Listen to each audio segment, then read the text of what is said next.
Mukunda jewellery హనుమకొండలోని అతిపెద్ద jewellery mart December 14న గొప్ప ప్రారంభం. నమస్తే, welcome to I dream social spotlight with Kavitha. ఈ మధ్య కాలంలో విపరీతంగా కనిపిస్తున్నటువంటి ట్రెండ్ బౌన్సర్లు. ఈ మధ్య 2 ఇన్సిడెంట్స్ని మనం చూసాము. పుష్ప 2 రిలీజ్ అయినప్పుడు బౌన్సర్లు చేసినటువంటి హంగామా ఒక కుటుంబాన్ని ఛిద్రం చేసింది. ఆ తర్వాత కనిపించినటువంటి బౌన్సర్లు మంచు ఫ్యామిలీ ఇష్యూకి సంబంధించి. ఈ బౌన్సర్ల ట్రెండ్ ఎటువైపు వెళ్తోంది, ఏం చేయాలి, సామాన్య ప్రజానీకానికి ఇస్తున్నటువంటి సందేశం ఏంటి? మనతో పాటుగా ఉన్నారు ఫిల్మ్ క్రిటిక్ భరద్వాజ గారు. సార్ నమస్తే. నమస్తే అండి. సార్, బౌన్సర్లు చూడగానే ఏమనిపిస్తోంది సార్? ఈ మధ్య కాలంలో ఇంత విపరీతంగా స్ప్రెడ్ అవ్వడం, మాసివ్గా చూడడం అనేది. సెలబ్రిటీస్ తాము ప్రజల్లోకి వెళ్ళినప్పుడు తమ మీద పడతారేమో జనాలు అనే ఉద్దేశంతో వాళ్ళని కంట్రోల్ చేయడానికి, అంటే క్రౌడ్ కంట్రోలింగ్ కోసం ఈ బౌన్సర్లను పెట్టుకోవటం అనేది ఒక కల్చర్. ఇది 90ల తర్వాత మొదలైంది. పర్టికులర్గా 96, 97 తర్వాత సీరియస్గా చాలామంది బౌన్సర్లను పెట్టుకున్నారు. అంతకుముందు లేదు ఈ కల్చర్. మనకి ప్రైవేటైజేషను, గ్లోబలైజేషన్తో పాటు మొదలైనటువంటి కల్చర్ ఇది. అంటే ప్రభుత్వమే ప్రకటించింది ఎవరికి వాళ్ళు, మీరు ప్రైవేట్ సెక్యూరిటీ అడిగితే మేము ప్రొవైడ్ చేస్తాము అని. అప్పటి నుంచి గన్మ్యాన్ కల్చర్ మొదలైంది. మొదట అవును, ప్రతి ఒక్కరూ గన్మ్యాన్ పెట్టుకోవటం. గన్మ్యాన్ అనేది ఒక స్టేటస్ సింబల్గా మారింది. నిజంగా. అంటే మీకు కారు ఉందా, లేకపోతే స్కూటర్ ఉందా, వీటితో పాటు గన్మ్యాన్ ఉన్నాడా లేడా అని చూడటం కూడా మొదలుపెట్టారు. అంటే నీడ్ లేకపోయినా కానీ ఒక గన్మ్యాన్ని పెట్టుకోవాలి. అతనితో ఇంట్లో పనులన్నీ చేంజ్ చేసుకునేవాళ్ళు. అతను ఉంటాడు అలాగా. అదొక, అంటే ఒక రకంగా అదొక ఆభరణంలాగా మారిపోయింది. ప్రెస్టీజ్ ఇష్యూ కూడా అంతే. కనీసం గన్మ్యాన్ లేడు అతనికి అని మాట్లాడుకునే పరిస్థితి తయారైంది. ఇది వాళ్ళ వైపు నుంచి వాళ్ళు ప్రొవైడ్ చేసేవాళ్ళు. గవర్నమెంట్ వైపు నుంచి వీళ్ళు వెళ్ళి ఏదో సంతకం పెట్టి అక్కడ డబ్బులు కట్టేస్తే వాళ్ళు ప్రొవైడ్ చేస్తారు. ఈ ప్రైవేట్ సెక్యూరిటీ ఏర్పాట్లు కూడా అప్పటి నుంచే మొదలైపోయినాయి. వీటితో పాటు వీటికి అదనంగా ప్రైవేటు ఆర్మీని మీరు క్రియేట్ చేసుకోవచ్చు, మీరు పెట్టుకోవచ్చు అని ఒక ఇది ఇచ్చేశారు, అవకాశం. ఎప్పుడైతే అవకాశం ఇచ్చారో ప్రతి వాళ్ళు బౌన్సర్లను పెట్టుకోవడం మొదలుపెట్టారు. ఈ బౌన్సర్ల తయారీ కేంద్రాలు వెలిసినాయి. వాళ్ళని ట్రైన్ చేస్తారు అన్ని విధాలుగాను, జనాలను కంట్రోల్ చేయటం ఎలా అని. అక్కడి నుంచి ఆ రిక్రూట్మెంట్ సెంటర్ నుంచి రిక్రూట్ అవుతూ ఉంటారు. ఈ ప్రైవేట్ ఆర్మీ ఎక్కడి వరకు అంటే కేవలం బయటకు వెళ్ళినప్పుడు, పబ్లిక్ ఫంక్షన్స్కి వెళ్ళినప్పుడు ఏదైనా ఇబ్బంది అవుతుందేమో అనే ఉద్దేశంతో అంతవరకే. దీనికి ముందు దశలో పెద్ద హీరోలు ఏదైనా పబ్లిక్ ఫంక్షన్కి వెళ్ళాలంటే తెర వెనక నుంచి వెళ్ళేవాళ్ళు. అంటే ఏదో ఒక పద్ధతిలో కనిపించకుండా అలా పైకెక్కి మాట్లాడి రహస్యంగా వెళ్ళిపోయేవాళ్ళు. అది ఎవరికి ఇబ్బంది లేని వ్యవహారం. కొంతమంది మాత్రం జనంలో నుంచి వెళ్ళేవాళ్ళు. అంటే ఎన్టీ రామారావు గారి సద్దినోత్సవ సభల్లో ఆయన జనంలో నుంచి వెళ్ళేవాడు. అంటే ఆయనే కంట్రోల్ చేసుకుంటూ వెళ్ళేవాడు. అంతే తప్ప వెనకాల ఎవరో ఉండి కాదు. అంటే మాట్లాడుతూ అలా వెళ్ళిపోయేవాడు ఆయన. ఎలా ఉన్నారు అనుకుంటూ అలా దారిచ్చేవాళ్ళు, వాళ్ళే స్టేజ్ ఎక్కేసేవాడు ఆయన. చాలామంది హీరోలు తెర వెనక నుంచి రావటం అనేది జనానికి భయపడి తెర వెనక నుంచి వచ్చేవాళ్ళు. జనంతో ఇంటరాక్ట్ అవ్వటం అనే ద్వారా వాళ్ళని కంట్రోల్ చేయొచ్చు అనేది ఆయన 2-3 సందర్భాల్లో ప్రూవ్ చేశాడు. రాముడు భీముడు షూటింగ్ నాగార్జున సాగర్లో చేసినప్పుడు ఆ రోజున గవర్నమెంట్ చేతులు ఎత్తేసింది. అంటే మేము మనుషుల్ని పంపలేము, మేము పోలీసుని అంత సెక్యూరిటీ మేము ఇవ్వలేము, సెక్యూరిటీ కల్పించలేని పరిస్థితి. అంటే వేరే ఇంకేవో ప్రోగ్రామ్స్ ఉన్నాయి ఆ రోజు, అందుకని మేము సెక్యూరిటీ కల్పించలేము, పోలీసులను అలర్ట్ చేయలేని పరిస్థితి ఉందని చెప్పారు. షూటింగ్ వాయిదా వేసుకుందాం అనుకున్నాడు ఆయన, రామానాయుడు గారు. ఇది ఆయన చాలా ఇంటర్వ్యూల్లో చెప్పాడు రామానాయుడు గారు. చెబితే ఏం అక్కర్లేదు, మీరు షూటింగ్ జరిపేయండి, నేను చూసుకుంటాను, జనాలు వస్తే అన్నాడు ఈయన, రామారావు గారు. నిజంగానే పబ్లిక్ వచ్చారు. ఈయన వెళ్ళి, ఇప్పుడు ఒక పాట షూటింగ్ ఉంది, మీరు చూడండి దూరంగా నిలబడి, అయిపోయిన తర్వాత నేనే మీ దగ్గరికి వచ్చి మాట్లాడతాను, మీరు షూటింగ్కి ఇబ్బంది పెట్టకండి, మీరు ఎంత తొందరగా సహకరించి అవగొడితే అంత తొందరగా మిగిలిన టైం అంతా మీతో గడుపుతాను నేను అని చెప్పాడు నిలబడి. అంతే. జనాలు దూరంగా వెళ్ళిపోయి చూడటం మొదలుపెట్టారు. షూటింగ్ అయిపోయింది. ఆయన 2 గంటలు వాళ్ళతో మాట్లాడేసి వెళ్ళిపోయాడు. అయిపోయింది. ఎవరికి ఏ టెన్షను లేదు. ఇలా ఉండేది ఒక కల్చర్. ఎంత సిన్సియర్గా చెప్పారో అంత సిన్సియర్గా వాళ్ళు కూడా ఆచరించారు. అంటే చెప్పేది అంటే మీరు కాంట్రాక్ట్ చేయాలి కదా ప్రజలతో. అవును. ఇప్పుడు పుష్పాది జరిగింది ఏంటంటే అల్లు అర్జున్ అక్కడికి జనరల్గా అన్ని సినిమాలకి వచ్చినట్టే వచ్చాను అని చెప్పాడు ఆయన తర్వాత. కానీ అలా రాలేదు ఆయన.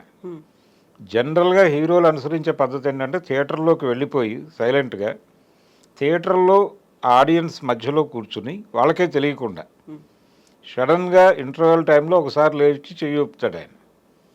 ఎలా ఉంది సినిమా అంటే అద్భుతం అంటారు వాళ్ళు, అయిపోతుంది, కాసేపు చప్పట్లు కొడతారు, మళ్ళీ కూర్చుంటారు, సినిమా మొదలవుతుంది, వీళ్ళు వెళ్ళిపోతారు. ఇదొక పద్ధతి. లేదు సినిమా నడుస్తూ ఉండగా స్టేజ్ మీదకి వచ్చి మాట్లాడటం అనేది ఇంకో పద్ధతి. ఇవేవీ కాకుండా థియేటర్ బయట ప్రోగ్రాం పెట్టాడు ఈయన. థియేటర్ బయట ప్రజలకు అభివాదం చేయటం అనే పని మొదలుపెట్టాడు. దీనికి ఆ లోకల్గా ఉన్న ఆయన అభిమానులందరికీ మెసేజ్లు వెళ్ళినాయి ఆ థియేటర్కి వస్తున్నాడు అని. అంటే ఆయన పిఆర్ టీం పంపించేసింది. దాంతో వాళ్ళు వచ్చేసారు. ఆ థియేటర్ కెపాసిటీ ఎంత అనేది ఎవరికి తెలియదు. ఇప్పుడు థియేటర్ల పరిస్థితి ఎలా తయారైందంటే ఇవన్నీ కూడా 2 వీలర్స్ ఎక్కువగా ఉన్నప్పుడు డిజైన్ చేసినటువంటి థియేటర్స్. పార్కింగ్ ఎలా ఉంది? పార్కింగ్ ఇప్పుడు 500 సీటింగ్ కెపాసిటీ ఉంటే అందులో 250 కార్లు వస్తున్నాయి. ఈ కార్లను ఎలా అకామిడేట్ చేయాలో వాళ్ళకి అర్థం కావట్లేదు. ఈ గందరగోళం మధ్యలో 2 థియేటర్లు ఉన్నాయి అక్కడ. 2వ థియేటర్కి వచ్చినటువంటి కార్లు దాంతో ఒకవైపు ప్యాక్ అయ్యి ఉంది. ఆ 2వ వైపు చాలా తక్కువ, దాదాపు 10 కార్ల కంటే పట్టే ప్లేస్ లేదు అక్కడ. ఈ గందరగోళం మధ్యలోకి ఇతను వచ్చి నిలబడ్డాడు. బయట అభిమానులు ఉన్నారు, వీళ్ళని కంట్రోల్ చేయడానికి బయట రోడ్డు మీద ట్రాఫిక్ ఉంది. దాంతో పోలీసులు లాఠీచార్జీ లాంటిది చేశారు అక్కడ. దాంతో ఈ ప్రజలు థియేటర్లోకి వచ్చేసారు, ఫ్యాన్సే వచ్చారు. ఈ ఘర్షణ మధ్యలో జరిగినటువంటి సంఘటన అది. ఆ తోపులాటలు, ఆ అమ్మాయి చనిపోవటం, రేవతి అనేటువంటి అమ్మాయి చనిపోవటం అనేది అక్కడ అలా జరిగింది. అది ఆయనకేమో బౌన్సర్లు ఉంటారు కాబట్టి ఆయనకు వచ్చిన ఇబ్బంది ఏం లేదు. వాళ్ళు ప్రొటెక్ట్ చేస్తూ లోపలికి తీసుకెళ్లి కూర్చోబెట్టి ఆయన బయటకు తీసుకెళ్ళిపోతారు. అది వాళ్ళ బాధ్యత, సెక్యూర్డ్గా ఉంచడమే వాళ్ళ బాధ్యత. కానీ ఈ అమ్మాయికి బౌన్సర్లు లేరు. ఈవిడ కేవలం అల్లు అర్జున్ని చూడటం కోసం వెళ్ళలేదు అక్కడికి, తన కుమారుడికి సినిమా చూపించడం కోసం తీసుకెళ్లారు అంతే. దాంతో ఆవిడ ప్రాణం కోల్పోవాల్సి వచ్చింది. అతను చాలా కాలం హాస్పిటల్లో సఫర్ అయ్యాడు పిల్లాడు.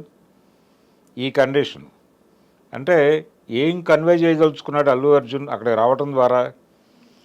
ఒక ప్రచారంలో భాగంగా వచ్చాడు అక్కడికి. ప్రచారం, ఆ సినిమాకు ఒక పబ్లిసిటీ క్రియేట్ చేయటము, బజ్ క్రియేట్ చేయటంలో భాగంగా వచ్చాడు. అక్కడ ఆయన ప్రయోజనం ఉంది. ఆ ప్రయోజనం కోసం ఆయన హడావిడి క్రియేట్ చేశాడు. ఏం జరుగుతోంది ఇక్కడ అని రోడ్డు మీద వెళ్ళేవాడు మాట్లాడుకోవాలి.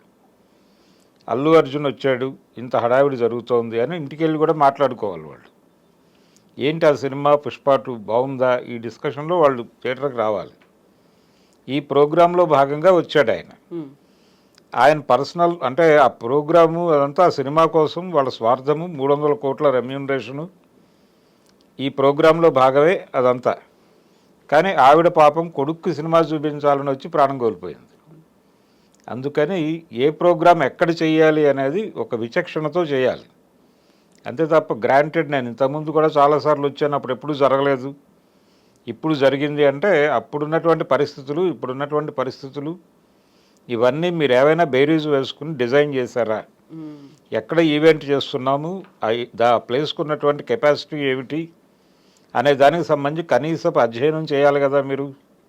అది కూడా చేయలే. అంటే బాధ్యతారాహిత్యం. అలా ఆ ఇన్సిడెంట్లో ఒక బాధ్యతారాహిత్యం ఖచ్చితంగా ఉంది. ఆయన ఏదో సారీ చెప్పాడు, 25 లక్షలు ఇచ్చేశాడు అనేది కాదు ఇష్యూ అక్కడ. కానీ ఒక ఇర్రెస్పాన్సిబిలిటీ అనేది చాలా క్లియర్గా కనిపిస్తుంది. దానికి బాధ్యత వహించాలి వాళ్ళు. కనీసం కన్ఫెస్ అవ్వలేదు వాళ్ళు. మా బాధ్యతారాహిత్యం వలన జరిగింది అనే మాట వాళ్ళ దగ్గర నుంచి బయటకు రాలే. జరిగింది దురదృష్టం అని చెప్పాడు.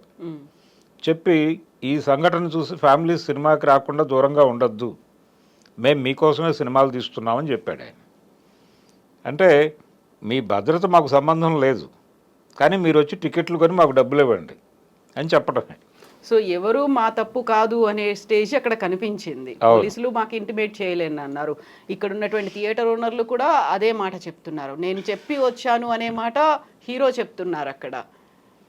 చాలా ఇర్రెస్పాన్సిబుల్గా వ్యవహరించారు అందరూ. కాబట్టి అది అది ఒక ప్రత్యేకమైన సంఘటన. దాన్ని అక్కడ వరకే చూడాలి. అంటే ఒకటి ప్రైవేటైజేషన్ మొదలైన తర్వాత వ్యక్తిగత భద్రతకి ఎక్కువ ప్రాధాన్యత పెరిగింది. ఈ పెరిగిన క్రమంలో స్టేటస్ సింబల్గా కూడా వీళ్ళని పెట్టేసుకుంటున్నారు బౌన్సర్లని. నిజంగా థ్రెట్ ఉందా లేదా అనే దానికంటే కూడా దీనికి ఒక విపరీతంలోకి తీసుకెళ్తే, అంటే ఏదైనా విషయాన్ని అద్భుత రసంలో చెబితే ప్రజలకు ఎక్కువ కనెక్ట్ అవుతుంది అని శంకర్ లాంటి డైరెక్టర్లు నమ్ముతారు. అలా ఒక బిగ్ స్కేల్లో ఇంట్లో బౌన్సర్లను పెట్టుకోవటం ఒక్కొక్కరు, అది ఇక్కడ కనిపించింది మంచు ఫ్యామిలీలో. ఇది ఒక వైపరీత్యం లేదు విపరీతం ఏదైనా అనుకోవచ్చు, ఎక్స్ట్రీమే. అంటే ఒక మాట, అంటే ఆ ఇంట్లో నుంచి బయటకు వచ్చినటువంటి పని మనిషి మాట్లాడుతూ ఆ అమ్మాయి మాట్లాడినటువంటి మాటల్లో స్టాఫ్ అనేటువంటి పదం విపరీతంగా రోల్ అయింది. అంటే మనోజ్ గారి స్టాఫు, మోహన్ బాబు గారి స్టాఫు, విష్ణు సార్ స్టాఫు అని వాడింది ఆవిడ. అంటే స్టాఫ్ ఏమిటి, ఎవరికి వాళ్ళకి అంటే వీళ్ళే ఈ బౌన్సర్లు, ఈ బౌన్సర్లను మేనేజ్ చేయడానికి ఒక మేనేజరు, ఇదంతా కలిపి ఒక టీం. ఇది ఒక ప్రైవేట్ ఆర్మీ అనుకోవచ్చు.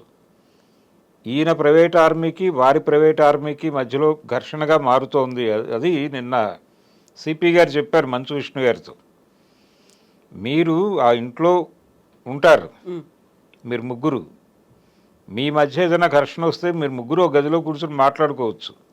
కానీ ఈ ఘర్షణ మీతో ఆగదు, మీ ప్రైవేట్ ఆర్మీకి వెళ్ళిపోతుంది, పాస్ ఆన్ అవుతుంది. వాళ్ళల్లో వాళ్ళు రియాక్ట్ అవ్వచ్చు మీ మెప్పు కోసమే. అదే జరుగుతోంది అక్కడ. అందుకని మీ ప్రైవేట్ ఆర్మీని అక్కడ ఉంచము అంటే మేము అలౌ చేస్తాం మిమ్మల్ని, మీరందరూ కలిసి ఉండండి ఆ ఇంట్లో, ఎటువంటి గొడవలు రిపోర్ట్ కాకూడదు ఫర్దర్గా అని చెప్పాడు ఆయన. అంటే అది పరిస్థితి. అంటే ఎవరికి వాళ్ళు బౌన్సర్లను పెట్టేసుకుని, ఎవరికి వారు ప్రైవేట్ ఆర్మీని పెట్టేసుకుంటే ఏమైపోతుంది ప్రపంచం అనేది చాలా విచిత్రంగా కనిపించింది అక్కడ. అంటే మాట్లాడుకునే వాళ్ళు కూడా ఈ స్టాఫ్ ఏమిటి అనేది అర్థం కావట్లేదు ఎవరికి, వినే ప్రేక్షకులకు కానీ చూసే చదివే వాళ్ళకి కానీ. అంటే ఎవరి మధ్య అయినా ఘర్షణ జరుగుతుంటే ఎవరి ప్రొటెక్షన్ కోసం వాళ్ళ ఇంట్లో భార్యాభర్తల మధ్య కూడా ఘర్షణలు జరుగుతాయి. వాళ్ళిద్దరూ కూడా బౌన్సర్లను పెట్టుకుంటే ఎలా ఉంటుంది పరిస్థితి అనేది ఒక ఎక్స్ట్రీమ్లోకి వెళ్ళి ఆలోచిస్తే నిజానికి ఎవరైనా కార్టూన్ వేయవచ్చు దీని మీద. భార్య తాలూకా బౌన్సర్లు, భర్త తాలూకా బౌన్సర్లు కాల్పులు జరుపుకునేదాకా వెడితే పరిస్థితి ఎలా ఉంటుంది అనేది ఒక సటైరికల్గా రాయొచ్చు. అది పరిస్థితి ప్రస్తుతం. బౌన్సర్లతో భయపెడుతున్నారు జనాలని. ఈ బౌన్సర్లు ప్రైవేట్ ఆర్మీగా మారిపోయి వీళ్ళ మీద ఎవరైనా ఏదైనా మాట్లాడితే ఇంట్లోనైనా వీళ్ళు వెళ్ళి అటాక్ చేసేస్తున్నారు. అంటే వీళ్ళని రక్షించడం వరకే బాధ్యత వాళ్ళది ఒరిజినల్గా, కానీ వీళ్ళ తరఫున వాళ్ళు సైన్యంగా మారిపోయి అవతల వాళ్ళ మీద దాడి చేస్తున్నారు. ఇది ప్రమాదం. దీన్ని గుర్తించి కేసులు పెట్టాలి వీళ్ళ మీద. మొన్న జరిగిన ఇన్సిడెంట్లో కూడా వీళ్ళు రియాక్ట్ అయ్యి ఒకళ్ళతో ఒకళ్ళు తలబడ్డారు. ఈ తలబడటం వలన జరిగిన నష్టం ఎక్కువ అక్కడ. ముగ్గురు స్టాఫ్ ఘర్షణ వలన అంత బీభత్సం జరిగింది అని అమ్మాయి చెప్పింది క్లియర్గా. పైగా ఈ స్టాఫ్లో ఉన్న అతను ఓవర్ యాక్షన్ చేస్తే అతను రియాక్ట్ అయ్యాడు మనోజ్. ఆ రియాక్ట్ అవటం అనేది ఆయనకు నచ్చలేదు. నా స్టాఫ్ మీదకి నువ్వెందుకు వచ్చావని. వీళ్ళ ద్వారా కూడా గొడవలు జరుగుతున్నాయి లోపల. ఇవన్నీ ఉరుమురిమి మంగళం మీద పడ్డట్టుగా ఒక జర్నలిస్ట్ మీద పడ్డారు. ఇవన్నీ అయిపోయి ఒక ఫ్రస్ట్రేషన్ పీక్ స్టేజ్కి అది కూడా వెళ్ళిపోయి. అంటే మోహన్ బాబు గారికి ఇది కొత్త కాదండి. ఇది నాకు తెలిసి ఇది రెండో ఇన్సిడెంట్ ఆయన మీడియా మీద దాడి చేయటం అనేది. ఇంతకు ముందు అంటే ఆయన కెరియర్ మెడ్రాస్లో ఉన్న రోజుల్లో ఒకసారి చిత్రభూమి అని ఆ రోజుల్లో ఆంధ్రభూమికి ఒక పత్రిక ఉండేది, సినిమా మ్యాగజైన్. ఆ చిత్రభూమి రిపోర్టర్ మీద ఆయన మెడ్రాస్లో దాడి చేసిన ఒక సంఘటన రిపోర్ట్ అయ్యి రికార్డ్ అయింది. అంటే ఆ రోజున అంటే మిగిలిన ప్రెస్ కంటే అతను కొంచెం భిన్నంగా రాశాడు ఈయన జీవితానికి సంబంధించిన ఒక ఇన్సిడెంట్ మీద. అంటే ఈయన మొదటి భార్య విద్యాదేవి, ఆవిడ చనిపోయింది అనారోగ్యంతో అని రాస్తున్నారు ఈ మధ్య చాలామంది. కాదు, ఫైర్ యాక్సిడెంట్లో చనిపోయింది ఆవిడ. ఇంట్లో జరిగినటువంటి ఫైర్ యాక్సిడెంట్లో చనిపోయింది. ఈ ఫైర్ యాక్సిడెంట్ వెనకాల మోహన్ బాబు ప్రమేయం ఉందా అని అనుమానం వచ్చేలాగా కథనం రాశాడు అతను. రాస్తే దానికి రియాక్ట్ అయ్యి ఇతను వెళ్ళి గొడవపడి అతన్ని కొట్టడం జరిగింది అక్కడ. తర్వాత మళ్ళీ నిన్నటి ఇన్సిడెంట్లో TV9 రిపోర్టర్ మీద దాడి జరగటం, ఇది రెండో కేసు ఆయన లైఫ్లో. అయితే ఈ కేసులో అంటే ఆయన తీవ్రంగా ఈ మధ్య కాలంలో తన కుటుంబాన్ని మీడియా టార్గెట్ చేస్తోంది అనేది ఆయన ఫీల్ అవుతున్నాడు. ఆ ఫీల్ అవుతున్నటువంటి క్రమంలోనే మీడియాకి చెప్పడం ద్వారా ఇన్ని కంట్రోల్ చేయొచ్చు అనే అభిప్రాయం మనోజ్కి కలిగి ఉండొచ్చు. కలగటం వల్లనే ఆ మధ్య ఒకసారి ఆయనే స్వయంగా, అంటే ఒక ఆడియో బయటకు వచ్చింది, ఒక వీడియోతో పాటు మనోజ్ వాయిస్తో ఒక ఆడియో బయటకు వచ్చింది. అదేంటంటే, ఇలా మా బంధువుల్ని టార్చర్ పెట్టి కంట్రోల్ చేసే ప్రయత్నం చేస్తున్నాడు మా అన్న అని చెప్పేసి తన స్టాఫ్ని అన్నొచ్చి బెదిరించినటువంటి ఒక వీడియో పెట్టాడు ఆయన. పెట్టి తర్వాత అది నాకు సంబంధం లేదు, అది ఎలాగో బయటకు వచ్చిందని చెప్పాడు. అంటే అప్పుడేదో టెంపరీగా మాట్లాడుకుని ఉంటారు వాళ్ళు, కానీ అదేదో మీడియా క్రియేట్ చేసినట్టుగా మాట్లాడాడు. తర్వాత తనే మనోజే, మా ఇంట్లో ఏం జరుగుతోందో నన్ను అడగండి, మీడియాని అడగండి అన్నాడు ఆయన ఒక చోట చాలా వెటకారంగా. సరే, అదొక ధోరణి. కానీ మీడియా తనని ఇబ్బంది పెడుతోంది అని మోహన్ బాబు గారు ఫీల్ అవటం అనేది జరుగుతోంది. వాళ్ళ ఇంట్లో హెయిర్ డ్రెస్సర్ని కొట్టారు ఒకసారి, అది దాదాపుగా మీడియాలో విపరీతంగా సర్క్యులేట్ అయింది, చాలామంది మాట్లాడారు. దాంతో ఆయన తీవ్రంగా గాయపడ్డాడు. అప్పటి నుంచి ఆయనకు మీడియా మీద ఒక చిరాకు, కోపం ఉంది. అంటే టార్గెట్ చేస్తున్నారు తమని, తమ కుటుంబాన్ని, తన ఇంటి పేరుని అన్నిటినీ ట్రోల్ చేస్తున్నారు అనే ఒక కోపం ఉంది ఆయనకి. ఆ కోపం ఆయనకి ప్రదర్శించే అవకాశం దొరకలేదు, నిన్న బయటపడింది. అంటే అంత వ్యతిరేకత ఉంది ఆయనకి. ఆ మైక్ లాక్కున్న పద్ధతి, ఆ వీడియో, ఆయన దాడి చేసిన పద్ధతి, కొట్టిన పద్ధతి ఆపుతున్నా ఆగట్లేదు ఆయన. ఆ ఏజ్లో ఆయన అంటే ఇప్పుడు కొంచెం సంయమనంతో 10 మందికి చెప్పాల్సిన ఆయన అలా దాడి చేయటం ఏమిటి అని అంటున్నారు, కానీ ఆయన ఎమోషన్ చూస్తే అలా లేదు. కాకుంటే సార్, ఇక్కడ ఇంకొక మాట వినిపిస్తోంది, మైక్ పెట్టడమే చాలా గట్టిగా పెట్టేసరికి అది కంటికి దెబ్బ తగిలేలా వెళ్ళింది అనేటువంటి మాట కూడా వినిపిస్తోంది. అది అందుకే అంత రియాక్ట్ అయ్యారు అని. మైక్ పెట్టేటప్పుడు కొంచెం ఇబ్బంది కలిగించి ఉండొచ్చు, చాలామందిని అలా పెడతారు. అంటే అది డైలాగ్తో పోవాలి. అంటే ఇంటర్నల్గా ఆయనలో ఒక చిరాకు ఉంది, వీళ్ళెందుకు వచ్చారు ఇక్కడికి అనే చిరాకు. ఇది జడ్జి గారు కూడా అన్నాడు ఆ మాట. నిన్న ఆయనకి 24 వరకు అవకాశం కల్పించడమే జరిగింది తప్ప ఈ సంబంధం లేదు దీంతో అని అనలేదు జడ్జి గారు. అప్పుడు ఆయన ఒక పర్సనల్ స్టేట్మెంట్ ఇచ్చాడు పీపీతో మాట్లాడుతూ. ఆయన అన్న మాట ఏంటంటే, వాళ్ళంతటి వాళ్ళు వచ్చారా, వీళ్ళు పిలిచారా, లోపలికి ఎలా వచ్చారు వాళ్ళు అని అన్నాడు. అది కేవలం ఒక అభిప్రాయ ప్రకటన, ఇందులో లేదు, ఆ వివరంగా లేదు అనేది చెబుతూ ఆయన అన్న మాట అది. అయితే ఉదయం నుంచి గొడవ మొదలైంది. అంటే ఫస్ట్ మనోజ్ తనని కొట్టాడు మోహన్ బాబు అని అన్నాడు అని ముందు బయటకు వచ్చింది, ఈయన కంప్లైంట్ చేశాడు అని. అది తనే అక్నాలెడ్జ్ చేశాడు. ఆయన 100కి ఫోన్ చేశాను అని చెప్పాడు. అంటే ఒక విషయం నిర్మోహమాటంగా మాట్లాడుకోవాలి ఇక్కడ. ఎవరైనా సరే ఒక కాంట్రవర్షియల్ ప్రెస్ మీట్ పెడుతూ ఆ ప్రెస్ మీట్కి రమ్మని రిపోర్టర్లను ఆహ్వానిస్తూ ఇస్తే ఆ లెటర్ పోలీసులకు కూడా చేరుతుంది, వాళ్ళు వచ్చిన ఆశ్చర్యం లేదు అక్కడికి. అలాగే పోలీసులకు తెలిసిన విషయాలు కూడా మీడియాతో షేర్ చేసుకుంటారు వాళ్ళు. అలా షేర్ అయింది అది. ఈయన వాంటెడ్గా చెప్పుండకపోవచ్చు, కానీ ఆయన కంప్లైంట్ చేసిన విషయం బయటకు లీక్ అయింది. లీక్ అయిన దగ్గర నుంచి మీడియా అటెన్షన్ పెట్టింది అక్కడ. వెంటనే మోహన్ బాబు పిఆర్ టీం ఇవన్నీ అవాస్తవాలు అని చెప్పి వాళ్ళు ఒక ప్రకటన ఇచ్చారు. ఆ ప్రకటన ఇచ్చిన తర్వాత మళ్ళీ మోహన్ బాబు ఒక లెటర్ రాశాడు, ఆ లెటర్ బయటకు వచ్చింది. ఇలా అక్కడేదో జరుగుతోంది సంథింగ్ అనేది ఒకటి అందరినీ డ్రైవ్ చేసి అందరూ వెళ్ళి అక్కడ కూర్చున్నారు. అంటే శ్రీశ్రీ గారు ఒక మాట అంటాడు, వ్యక్తిగత జీవితం వారిష్టం, ప్రైవేట్ జీవితం వారిష్టం, కానీ పబ్లిక్న పడితే యావైనా అంటాం అని. అది కాబట్టి ఇక్కడ వీళ్ళు సెలబ్రిటీసు, వాళ్ళ ఇంట్లో ఏదో ఘర్షణ జరుగుతోంది, చాలా కాలంగా జరుగుతోంది ఇది.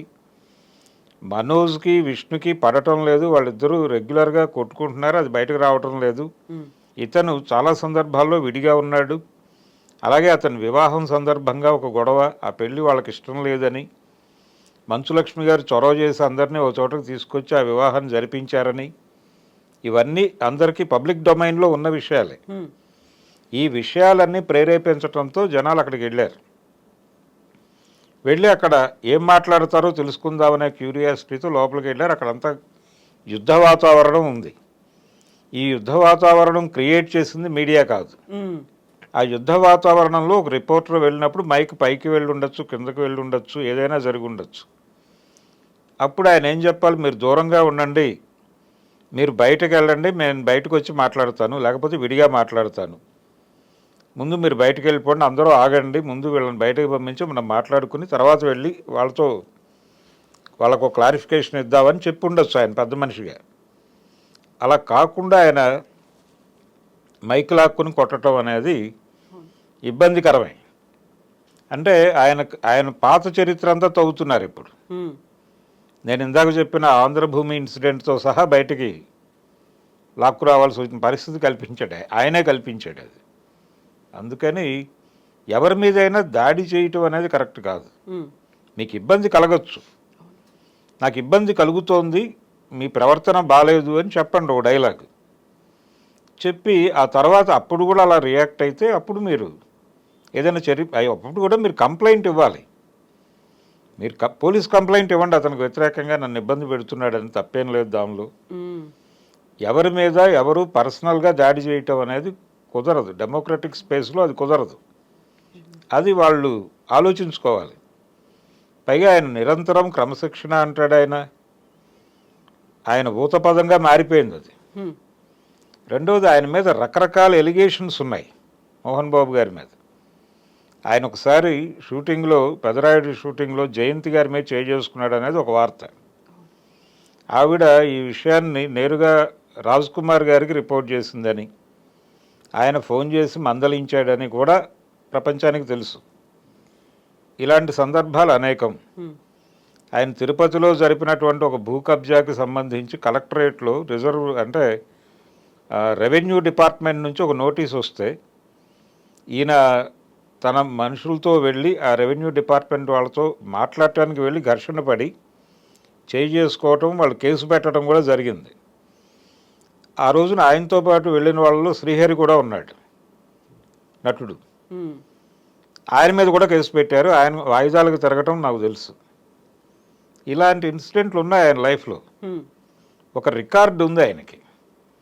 ఆ రికార్డు ఉండటంతో మోహన్ బాబు ఇలా బిహేవ్ చేయటం, ఇలాగే బిహేవ్ చేస్తాడు కదా, ఇందులో తప్పే ఉంది అని మాట్లాడుతున్న ఆయన దగ్గరికి వెళ్ళటం వీళ్ళ తప్పు, ఆయన అలా రియాక్ట్ అవ్వటం అనేది సహజం అన్నట్టుగా కొంతమంది మాట్లాడేస్తున్నారు ఇప్పుడు. ఈ రియాక్ట్ అవుతున్న వాళ్ళందరూ చాలా విషయాలు బయటకు తెస్తున్నారు. గతంలో ఆయన చేసినటువంటి సందర్భాలు, ఆయన మీద ఉన్న ఎలిగేషన్స్, అంటే అనేక సందర్భాల్లో ఆయన మీద రకరకాల అభిప్రాయాలు ఉన్నాయి ప్రజలకి. ఈ అభిప్రాయాలన్నీ ఒక్కసారి నెగిటివ్గా బయటకు వస్తున్నాయి ఇప్పుడు. ఈ పరిస్థితి క్రియేట్ చేసుకోవడానికి కారణం ఆయనే. అవకాశం కల్పించింది కూడా వాళ్ళే, ఆయనే కల్పించుకున్నాడు. ఆయన ఇంకొంచెం సంయమనంతో ప్రవర్తించి ఉండాల్సింది.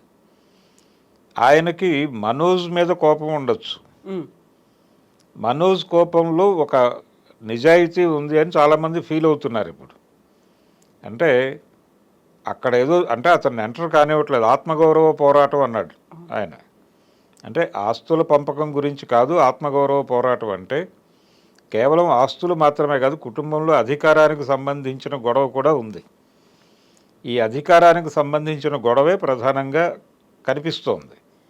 అంటే వాళ్ళ విద్యా సంస్థలకు సంబంధించినటువంటి విద్యా వ్యాపారంలో ఈయనకి ఏ రకమైన రోలు లేకుండా మొత్తం విష్ణు మీదుగా నడుస్తోంది.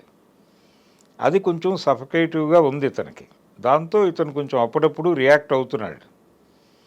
అప్పుడు ఇతన్ని కూర్చోబెట్టి ఇతని సమర్థత ఏమిటో అర్థం చేయించి ఇతను ఏం చేయగలడో ఆ ఏరియాలో ఇతనికి ఒక డిజైన్ చేయాల్సిన బాధ్యత తండ్రిగా ఆయనకు ఉంది. అదేదో జరగలేదు. రెండోది ఆయన ఇన్ టోటల్ ఆయన కంట్రోల్ చేస్తున్నాడు, విష్ణు చేతిలో రిమోట్గా మోహన్ బాబు మారిపోయాడు అనేది ఇతను ఎస్టాబ్లిష్ చేయదలుచుకున్న విషయం మనోజ్. ఈ గొడవ మధ్యలో అతని భార్యను కూడా తీసుకొచ్చారు. అంటే ఆ అమ్మాయిని చేసుకున్న తర్వాత నువ్వు ఇలా అయిపోయావు అన్న టోన్లో ఆయన పరిస్థితులన్నీ మారిపోయాయి. మారిపోయినాయి, నువ్వు తాగుబోతుగా మారావు, ఇవన్నీ మాట్లాడాడు ఆయన ఆ బయటకు లీక్ చేసినటువంటి ఆడియో బయటలో. దీంతో ప్రపంచానికి ఇంకోలా కన్వే అయిపోయేది. ఇప్పుడు భూమా అఖిలప్రియ రియాక్ట్ అయింది దాని మీద. రియాక్ట్ అయ్యి ఏమనుకుంటున్నారు మీరు అన్న టోన్లో ఆవిడ ఒక వార్నింగ్ కాల్ మోగించారు. ఇలా రకరకాలుగా డిస్ప్యూట్ని పెంచేసుకున్నాడు ఆయన. ఇలా కాకుండా ఆయన నిజంగానే ఇబ్బంది ఉంది, వాళ్ళు సఫర్ అవుతున్నారు అనుకున్నప్పుడు ఏదో ఒక పద్ధతిలో మాట్లాడి సెటిల్ చేసి ఉండాల్సింది. పైగా ప్రొవోకింగ్గా మాట్లాడాడు ఆడియో బయటలో కూడా. అంటే నా ఆస్తులు నేను ఎవరికైనా ఇచ్చుకుంటాను, ఇది నేను అక్వైర్ చేసినవి తప్ప నా తండ్రి గారి నుంచి నాకు వచ్చినవి కాదు. అంటే వారసత్వపు హక్కుల్లో మాత్రమే మీకు రైట్ ఉంటుంది, నేను సంపాదించిన ఆస్తులు నేను మీకు ఇవ్వచ్చు ఇవ్వకపోనవచ్చు, దాంతో మీకు ప్రమేయం లేదు, నా డెసిషన్ అది అని మాట్లాడాడు. లీగల్గా కరెక్టే, కానీ అక్కడ ఇంకో ప్రాబ్లం కూడా ఉంది. అంటే ఆవిడ లక్ష్మి గారికి సెటిల్ చేశారా లేదా అనేది ఒక ఇష్యూ ఉంది. ఆ ఇల్లు ఇచ్చారు ఫిల్మ్ నగర్లో అని చెప్తున్నారు. అది జనాలు మాట్లాడుకోవటమే తప్ప అధికారిక సమాచారం ఏమీ కాదు. అలాగే మనోజ్ను సెటిల్ చేయడానికి ఆయన ఏం చేశాడు, మనోజ్ పబ్లిక్లో ప్రతిసారి డిస్ప్యూట్ చేస్తున్నాడు, దాన్ని ఐసోలేట్ అయిపోయాను అనే ఫీల్ చెప్తున్నాడు ఆయన ప్రతి సందర్భంలోనూ చెప్తున్నాడు. గతంలో విష్ణు మా ఇంటికి వచ్చి మా బంధువుల మీద దాడి చేశాడని చెప్పినప్పుడు కూడా ఇది పబ్లిక్ డొమైన్లో ఉంచే ప్రయత్నం చేశాడు ఆయన.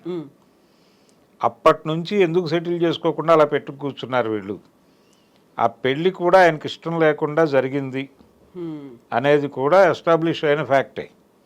ఆయన డినై చేశాడు.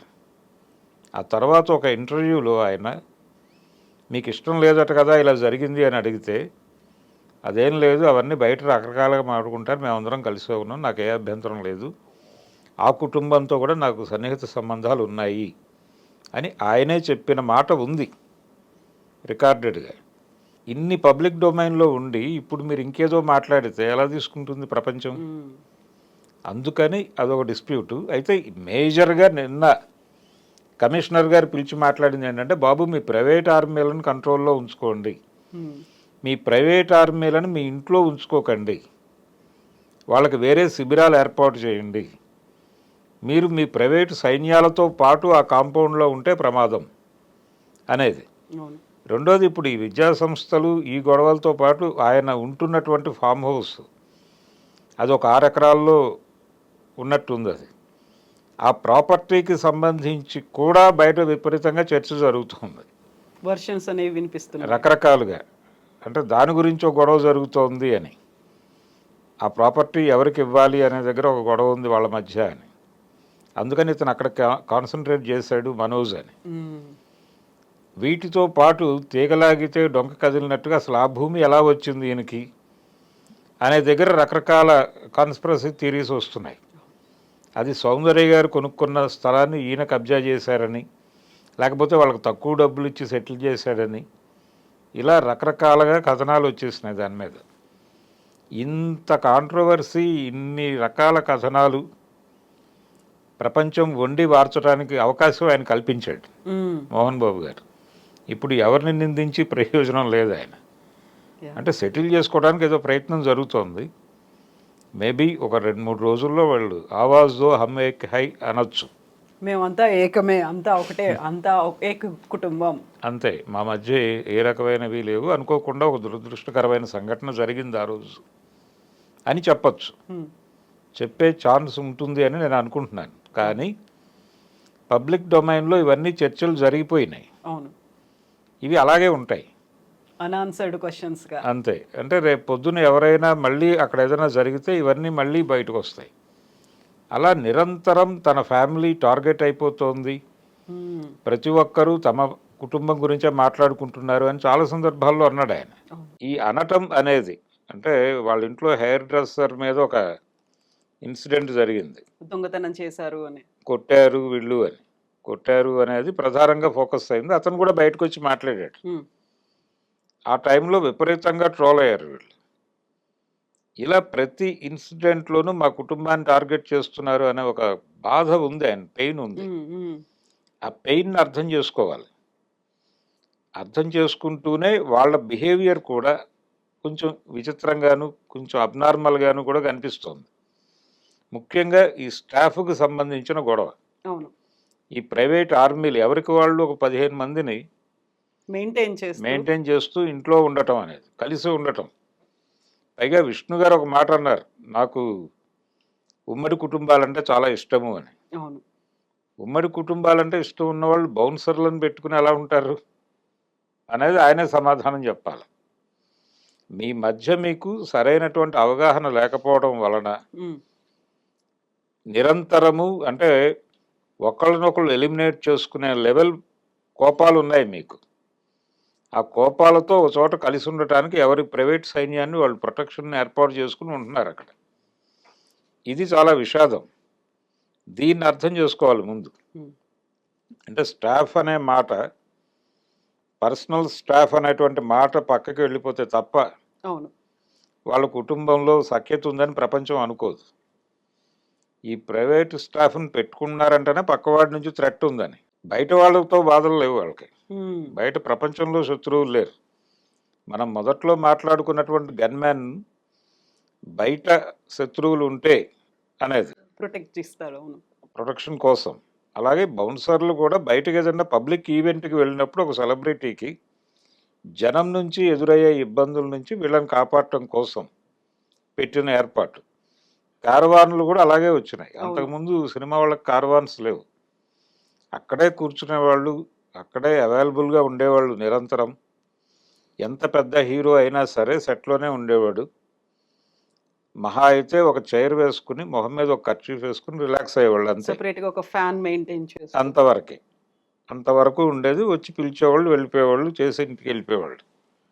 ఇప్పుడు పరిస్థితి అది కాదు. ఎవరి కంపార్ట్మెంట్ వాళ్ళది, ఎవరి జీవితం వాళ్ళది, ఎవరి ప్రొటెక్షన్ వారిది అనుకున్నప్పుడు ఖచ్చితంగా ఇలాంటి గొడవలు జరుగుతాయి. ఇది కొంచెం ప్రపంచం సీరియస్గా పట్టించుకోవాల్సినటువంటి అంశం. అంటే ఈ ప్రొటెక్షన్ కోసం ఒక ఏర్పాటు అయితే గవర్నమెంట్ చేసింది. మీరు పర్సనల్ ఇది చేసుకోవచ్చు సెక్యూరిటీ కోసం అనేది, అది కూడా వ్యాపారమే. ప్రభుత్వం వ్యాపార రంగంలోకి వచ్చాక ప్రతిదాన్ని వ్యాపారమయం చేసిన తర్వాత ఒక వెసులుబాటు కల్పించింది. పోలీసులను కూడా మీరు వినియోగించుకోవచ్చు. ఒక ఈవెంట్ జరుపుతూ మీరు పోలీస్ ప్రొటెక్షన్ కోసం అప్లై చేసి దానికి సంబంధించిన పేమెంట్ చేస్తే వాళ్ళు వచ్చి చూసుకుంటారు. ఇంతకుముందు సినిమా హాళ్ళ దగ్గర జనం క్రౌడెడ్గా ఉంటే వీళ్ళు చెప్పేవాళ్ళు, ఇంటిమేట్ చేసేవాళ్ళు. వాళ్ళు ఇంకేం జరగకుండా, ప్రమాదాలు జరగకుండా, అంటే ప్రజలకి ఇబ్బంది కలగకూడదు అనే ఉద్దేశంతో బాధ్యతగా వచ్చి కంట్రోల్ చేసి వెళ్ళేవాళ్ళు. డబ్బులకు కాదు అది.